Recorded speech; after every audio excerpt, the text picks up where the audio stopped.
আসসালামু আলাইকুম এভরিওয়ান, ফেলে আসা ভালোবাসা গল্পের 33 নম্বর পার্ট। তো আর বেশি কথা না বলে চলুন গল্প শুরু করে দেই। আদ্র আলতো হাতে ভূমিকে কিছুটা দূরে সরিয়ে নিজেকে পিছিয়ে নিল। ধীর গলায় বলল, আর খাবো না, যাও তুমি এখান থেকে খাবার নিয়ে। হঠাৎ আদ্রে কি এমন হলো তা ভেবে ভূমি কিছুটা অবাক হলো বটে, কিন্তু কোনো প্রশ্ন করলো না। ঘুরে পা বাড়িয়ে চলে যেতে নিলে আদ্র ডাকে, এই মেয়ে শোনো। আদ্রের কাঙ্ক্ষিত ডাকে ছোটো ভূমি থমকালো, হৃদয়ের স্পন্দন আটকে গেল বাড়িয়ে নেওয়া পদক্ষেপ। এই ডাকটা এত মধুর লাগে কেন? হয়তো পছন্দের মানুষের মুখে শুনেছে বলে। ভূমির মুখে আলতো হাসি রেখা টেনে ফুটে উঠল। আজ কেন জানি এই ডাক ভূমির বুক টিপ টিপ করছে। এর গতি বেশ দ্রুত। ভূমি এখনও তাকালো না, নিজের মতো করে ভাবতে ব্যস্ত, কল্পনা করতে ব্যস্ত, তার আদ্র ভাইকে অনুভব করতে ব্যস্ত। আদ্র ভুক উস্কালো, সে ডাকলো, এই মেয়ে তাকাচ্ছে না কেন? রাগ হলো, পুনরায় ডাকলো, কি হলো, তাকাচ্ছ না কেন? ভূমি ঘুরে তাকালো, মুখে সেই মায়া ভরা হাসি। কোমল কণ্ঠে জবাব দিল, জি ভাইয়া বলুন। আদ্র পুনরায় কিছু সেকেন্ড ভূমিকে দেখলো, তার চোখ দুটো ভূমি সেই হাসির দিকে। এই হাসি দেখার অধিকার কেবল তার, কেবল তারই অধিকার। এই মেয়েটার মায়াতে সে মুগ্ধ হয়েছে। 17 বছর বয়সে এসেও এই পিচ্চি একটা মেয়ে যাতে আঁকিয়েছে। কই এতগুলো বছর তো কাউকে এভাবে ফিল করেনি। কত শত মেয়ের সাথে মিশেছে, কাউকে সেভাবে লক্ষ্য করা বা দেখার কোনো ইচ্ছেও জাগেনি। তবে এই মেয়েটার দিকে তাকালে বারবার তাকিয়ে থাকে ইচ্ছে করে। তাহলে মেয়েটাকে কি মায়াবিনী নাম দেওয়া চলে? না, মেয়েটা হবে আমার হৃদয়ের কঠোর, এর মায়ারানী। আদ্রের এমন ঘোর লাগানো সম্মানীয় চাহনিতে ভূমি উপস্থিত হয়ে পড়েছে। কিছুটা অসুস্থও কাজ করছে বটে। কি দেখছে উনি এভাবে?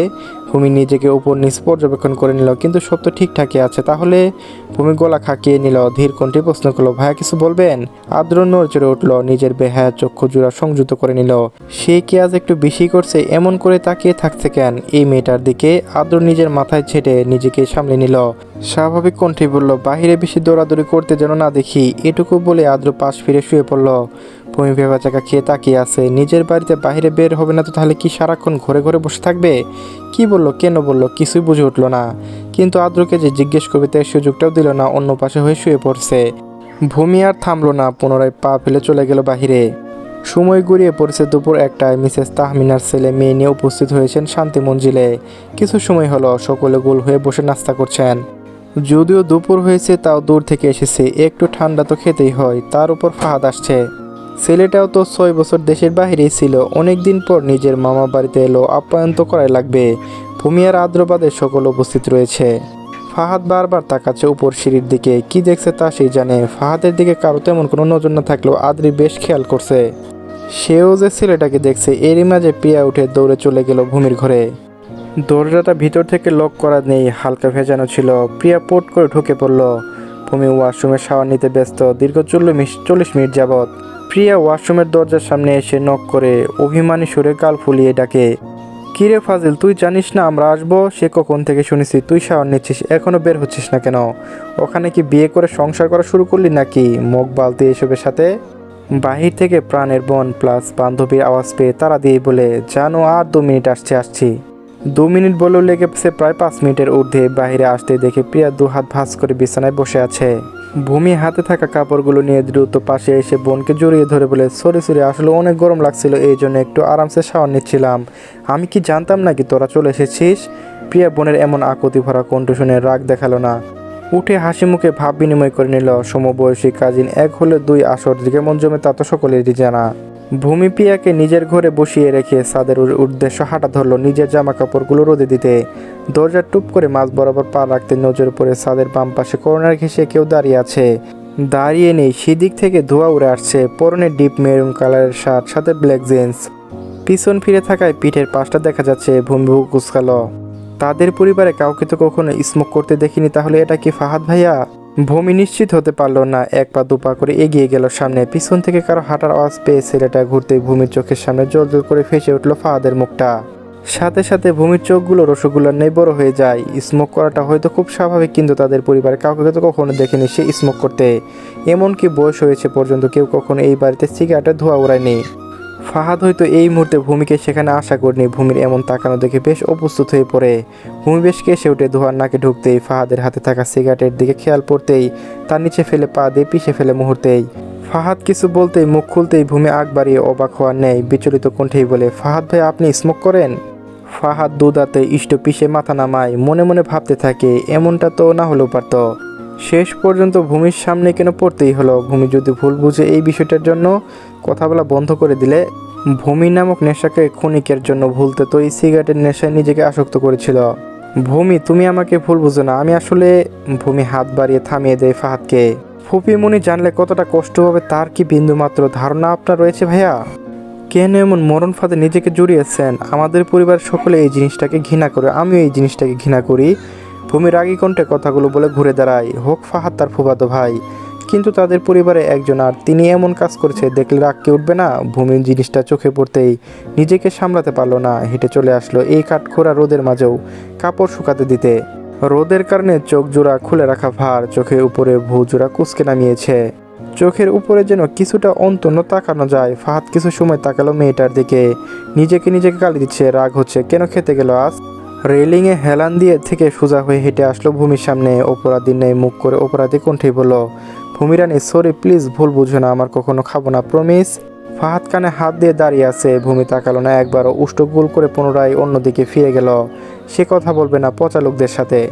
সরি তো, এই দেখো তোমার মাথায় হাত ছুঁয়ে বলছে আর কখনো হাত লাগাবো না, এই 3 সত্যি। ফাহাদের হুট করে ছোঁয়ায় ভূমি কিছুটা অস্বস্তি বোধ করলো। যদি এই ছোঁয়ে খারাপ কিছু নেই, তাও কেন জানে ভালো লাগলো না। সেই জন্য আর এত রাগ দেখালো না, জোরপূর্বক হেসে বলল, ঠিক আছে এবারের মতো মাফ করে দিলাম, কাউকে বলবো না কথা, কিন্তু আর কখনো খাবে না এসব। ফাহাদ মন মাতানো হাসি দিয়ে বলে, ওকে ওকে মহারানী, যথা আজ্ঞা। ভূমি হেসে নেমে আসে ছাদ থেকে। নিজের ঘরের দিকে এগোতেই সামনে দাঁড়িয়ে থাকা আদ্রকে দেখতে পায়। সে নিজের উঁচু বক্ষে 2 হাত শক্ত জড়িত ভাঁজ করে নিচের দিকে তাকিয়ে দাঁড়িয়ে আছে। ভূমি কিছুটা এসে দাঁড়িয়ে পড়ল, লক্ষ্য করে দেখতে চাইল আদ্র কি করছে এখানে ওভাবে দাঁড়িয়ে, কিন্তু কিছু বোঝার উপায় নেই। সে তো এক ধ্যানে তাকিয়ে আছে পায়ের দিকে। ভূমির নজর এবার পায়ে ফেলল না, কিছু নেই। ঘটনা পরিপ্রেক্ষিতে উদার করতে হবে ভেবে নিচের দিকে তাকাতে তাকাতে এগিয়ে যায় আদ্রের দিকে। সামনে এসে মুখ খুলবে তার আগে আদ্র স্বাভাবিক কণ্ঠে প্রশ্ন করে, কোথায় গিয়েছিলে? ভূমির মুখে আকৃতি পরিবর্তন করলো, চোখ দুটো ছোট করে একবার পিছন ফিরে দেখে নিল। সে যে ছাদে থেকে নেমে আসছে তা তো বোঝাই যাচ্ছে, হাতে বালতিও আছে। তা উনি এটা কেমন প্রশ্ন করছে? ভূমির উত্তর পেল না, চোখ তুলে তাকালো সামনে দাঁড়িয়ে থাকা মেয়েটার দিকে। মাথা টাওয়াল পেঁচানো, মাত্র রোদ থেকে আসায় শাওয়ার নিয়েছে, ঘামিয়েছে অনেকটা। তবে এই মুহূর্তে আদ্রের প্রেমে টেমে কোনো ভাব পাচ্ছে না। কণ্ঠস্বর কঠিন হলো, হাতের আঙ্গুল কিছুটা মুষ্টিবদ্ধ হয়ে এলো। ধমকে জিজ্ঞেস করলো পুনরায়, কথা কানে যায়নি? জিজ্ঞেস করেছে আমি, কোথায় গিয়েছিলে?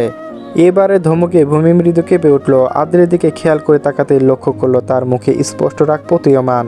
কিন্তু কেন এমন করছে? সে তো কোনো দোষ করেনি। কাপা কাপা গলায় জবাব দিল, ভাইয়া আমি তো ছাদে গিয়েছিলাম কাপড় দিতে। ভূমির উত্তর আদ্রের পছন্দ হয়েছে কিনা তা বোঝা গেল না। খুব স্বাভাবিক তার চাহনি, চেহারা। নীরবে তাকিয়ে আছে পলক না ফেলে ভূমির দিকে। এটা কি ভালোবাসার চাহনি? না না, তা হওয়ার চান্স নেই। ভূমি হালকা ঢুক গেল, কেমন করে দেখছে তাকে, যেন এখনই গিলে ফেলবে। ভয় পেল, যদি মারিয়ে আগাম প্রস্তুতি রাখা ভালো। হাতে থাকা বালতিটা টুপ করে নিচে রেখে দ্রুত গতিতে নিজেরা তালুবদ্দি মুঠো করে নিল নিজের গালগুলো। আদর ঠিক 5 মিনিট একইভাবে তাকিয়েছিল, কোনো অঙ্গভঙ্গি প্রকাশ করে না। হুট করে হেঁটে নিজের মতো চলে গেল নিচে। ভূমি হতভঙ্গ হয়ে তাকিয়ে আছে আদ্রে যাওয়ার পানে। বিড়বিড় করে ভাবে, কিসে ধরে হুটহাট এই লোকটাকে, ধুর, শুধু শুধু কেমন ভয় পাইয়ে দিল। ডাইনিং টেবিলে আয়োজন চলছে, খাবার সাজানোর হরেক রকমের আইটেম সেজে উঠেছে প্রশস্ত চৌড়া টেবিলটায়। দুজা মিলে সব এনে রাখছেন। মিসেস সাবিনা ছেলেকে সিঁড়ি বেয়ে নামতে দেখে উদ্বিগ্ন কণ্ঠে দৌড়ে এসে এগিয়ে আসেন ছেলের কাছে। বাবা, কেন নেমে এলি? কিছু লাগলে ডাকতে পারতি তো নাকি?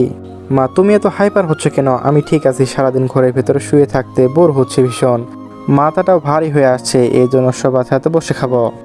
আচ্ছা আয় বস, আমি সবাইকে ডেকে দেই। মিসেস সাবিনা ছেলের হাত ধরে এনে বসিয়ে দিলেন একটি চেয়ার টেনে। যেন ছোট বাচ্চা। মা এমনই হয়, ছেলে অসুস্থ হতে দেখলে যেন তিনি নিজেকে হারিয়ে ফেলেছেন। কিভাবে কি করবেন? নিচ থেকে ডাক পেয়ে পরপর করে নেমে আসে, নিজেদের মতো করে জায়গা দখল করে নিয়ে বসে। আদর ডান পাশে তার পাশের চেয়ারটায় বসে রয়েছেন ফাহাদ। আসার পর মাত্রই দুজনে দেখা। ফাহাদ এসে আদের দিকে হাত বাড়িয়ে হাসি মুখে বলে, ব্রো কী অবস্থা? দেশে এসে এমন জ্বর বাঁধিয়ে ফেললে কি করে? ফাহাদের প্রশ্নে আদ্র বাঁকা হাসলো। জ্বরে ইচ্ছে হলো আমার শরীরে প্রবেশ করবার, তাই হলো আর কি। তোর কি অবস্থা? আদ্র সোজা উত্তর না পেয়ে ফাহাদের চৌড়া হাসি কিছুটা দমে এলো। ধীর কণ্ঠে জবাব দিল, আমি তো বেশ ভালো, এখানে এসে আরো বেশি ভালো লাগছে। কথাটা বলে তাকায় আদ্রের দিকে, সামনে চেয়ারে বসা ভূমির দিকে। সে তো বন্ধুদের সাথে গল্প দুষ্টুমিতে ব্যস্ত। আদ্রের নজর এড়ালো না। রাগ হলেও সে হাসলো, মুখে কিছু বলল না। খাবার শেষে সকলে যে যার মতো উঠে যাচ্ছে, হাত ধুয়ে নিজের ঘরের দিকে রওনা হচ্ছে। বড়রাও খেয়ে নিয়েছে একসাথে। বাকি বসে আছে কেবল ভূমি, ফাহাদ আর আদ্র। তার প্লেটে সকলের আগে শেষ হয়েছে, কিন্তু সে উঠছে না, স্ট্যান্ড হয়ে বসে আছে। মাইশা এসে ডেকে গিয়েছে সে আদ্রের রুমে গিয়ে পৌঁছে দিবে, কিন্তু আদ্র না করে দিয়েছে সে পড়ে যাবে। মাইশা রাগি চোখে কিছু সেকেন্ড ভূমিকে দেখে ধপধপ করে পা ফেলে উপরে চলে গিয়েছে। ভূমি বার কয়েকবার তাকালো আদ্রের দিকে। আদ্রে এমন আচরণ দেখে অবাক হলো, কিছুটা বলল না। সে খাচ্ছে ধীরে ধীরে। খাবার তো সে কখন শেষ হওয়ার কথা, কিন্তু হতে দিচ্ছে না এই লোকটা। খাবার একটু শেষ হতে পুনরায় পাতে তুলে দিচ্ছে আরও কিছুটা। ভূমি বেশ বিরক্ত দেখালো, বারবার নিষেধ করলো। আদ্রে কোনো হেলাদুল নেই, মনে হচ্ছে আজকে সব খাইয়ে ভূমিকে পেট ফাটিয়ে মেরে ফেলবে। আদ্রর এমন কাণ্ডে আর ভূমির বিরক্তি লক্ষ্য করে ফাহাদ আদ্রকে বলে, আরে ও তো খেতে পারছে না, কেন শুধু শুধু জোর করে এভাবে খাবার দিচ্ছ? আদ্র স্বাভাবিক ভঙ্গিতে গা ছাড়া ভাব দেখিয়ে বলে, খেতে হবে তাই। দেখছো না ওর কষ্ট হচ্ছে, খেতে পারছে না। কষ্ট হলেও খেতে হবে, আমারও কষ্ট হয়েছিল তার কাছে, এটা তো কিছুই না। এটা তো ওর জন্য ভালো, বেশি বেশি খাবে। আদ্রে এমন ঘুরিয়ে পেঁচিয়ে কথা বলা ভূমি কিংবা ফাহাদ কারোরই মাথায় ঢুকলো না। কি বললো মাত্র? ভূমি তাকিয়ে ভাবছে সে কিসের কষ্ট পেল, আর তার কষ্টের সাথে আমার খাবারের কী সম্পর্ক? ভাই আমি তো মোটা হয়ে যাব এত ভাত খেলে, আমি পারবো না প্লিজ। ভূমি ঠোঁট উল্টে অস্পষ্ট গলায় কথাটুকু বলে। আদ্র বাঁকা হাসে নড়েচড়ে উঠে বলে, আমার কোনো সমস্যা নেই, মোটা হলে তুমি খাও। ভূমি কিছু বলতে পারছে না, না পারছে কিছু করতে। লোকটা তখন সেভাবে তাকাচ্ছিল, রেগে আছে হয়তো বেশ। সেভাবে চুপচাপ সব সহ্য করেছে। তার চেয়ে এভাবে ভাত পাতে তুলে দিচ্ছে, না খেলে তো সব নষ্ট হবে, গুনাহ হবে, ফেলে দিতে হবে, তো পারবে না। দৃষ্টি করুণ করে তাকাচ্ছে বারবার আদ্রের দিকে, কিন্তু সে তো পাষাণ, কোনো হেলদোল নেই। একটু মায়া হচ্ছে না এই মাসুম ছোট মেয়েটার দিকে। এরই মাঝে পিছন থেকে ডাক দেন মিসেস তাহমিনা, আদ্র বাবা এদিকে আয় তো ফুপিমনির কাছে। আদ্র ফিরে তাকিয়ে ধীর কণ্ঠে বলে, আসছে ফুপি। এই বলে চোখ ফাঁকিয়ে ভূমির দিকে তাকিয়ে বলে, সব শেষ করে সোজা রুমে যাবে, সকালে কথা যেন আমার দ্বিতীয়বার আর উচ্চারণ করতে না লাগে।